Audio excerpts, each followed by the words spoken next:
ಮಂಗಳೂರಿನ ಉತ್ತರ ವಿಧಾನಸಭಾ ಕ್ಷೇತ್ರದ ಯುವ ಕಾಂಗ್ರೆಸ್ ಸಮಿತಿಯ ಪದಾಧಿಕಾರಿಗಳ ಪದಗ್ರಹಣ ಸಮಾರಂಭವು ಸುರತ್ಕಲ್ನಲ್ಲಿ ನಡೆಯಿತು. ಸುರತ್ಕಲ್ನಲ್ಲಿ ನಡೆದ ಯುವ ಕಾಂಗ್ರೆಸ್ ಪದಾಧಿಕಾರಿಗಳ ಪದಗ್ರಹಣ ಸಮಾರಂಭದಲ್ಲಿ ಶಾಸಕ ಮೊಯ್ದೀನ್ ಬಾಬಾ ಅವರು ಮಾತನಾಡಿ, ಯುವಕರಿಂದಲೇ ಪಕ್ಷ ಬಲವರ್ಧನೆಯಾಗಬೇಕು. ಆ ನಿಟ್ಟಿನಲ್ಲಿ ಯುವ ಕಾಂಗ್ರೆಸ್ನ ಕಾರ್ಯಕರ್ತರ ನೂತನ ಪದಾಧಿಕಾರಿಗಳನ್ನು ನೇಮಕ ಮಾಡಲಾಗಿದೆ ಎಂದು ಹೇಳಿದರು.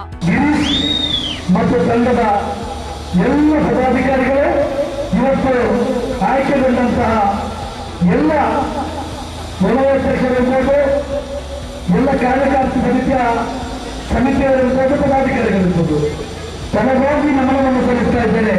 ಮತ್ತು ನಮ್ಮೆಲ್ಲ ಕೆಲಸ ಕಾರ್ಯಗಳನ್ನು ಬಿಟ್ಟು ತಾವು ಈ ಜವಾಬ್ದಾರಿಯನ್ನು ತೆಗೆದುಕೊಂಡು ಬಂದು ಹಿಂದೆಂದೂ ಕ್ಷೇತ್ರಗಳಲ್ಲಿ ಕಾಣುವಂತಹ ಅಭೂತಪೂರ್ವ ಕಾರ್ಯಕ್ರಮಕ್ಕೆ ಇವತ್ತು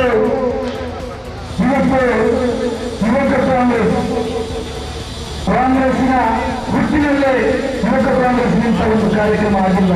ಸುರತ್ಕಲ್ ಪ್ರದೇಶದಲ್ಲಿ ಮಂಗಳೂರು ಕ್ಷೇತ್ರದಲ್ಲಿ ನಮಗೆ ನಾನು ಗೌರವವನ್ನು ಈ ಒಂದು ಶಾಲೆಯನ್ನು ಹಾಕುವ ಮೂಲಕ ನಾನು ಸಂತಸವನ್ನು ನಾನು ಮನಸ್ಸಾರೆ ಸಲ್ಲಿಸಲಿಕ್ಕೆ ಇಷ್ಟಪಡ್ತೇನೆ. ಇದೇ ವೇಳೆ ಯುವ ಕಾಂಗ್ರೆಸ್ ಸಮಿತಿಯ ಗಿರೀಶ್ ಆಳ್ವ ಮಾತನಾಡಿ, ಚುನಾವಣೆಯ ಸಂದರ್ಭದಲ್ಲಿ ವಿರೋಧ ಪಕ್ಷದವರು ಯುವಕರ ನಡುವೆ ವಿಷಬೀಜ ಬಿತ್ತುವಂತಹ ಕೆಲಸ ಮಾಡುತ್ತಿದ್ದಾರೆ ಎಂದು ಹೇಳಿದರು.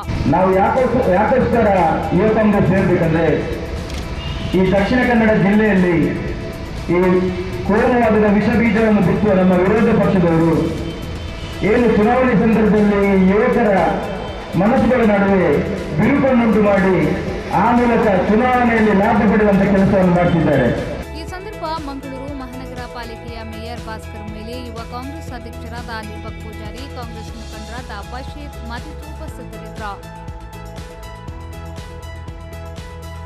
ಶರಸಾಲಿಯನ್ ವಿ4 ನ್ಯೂಸ್ 24/7 ಮಂಗಳೂರು.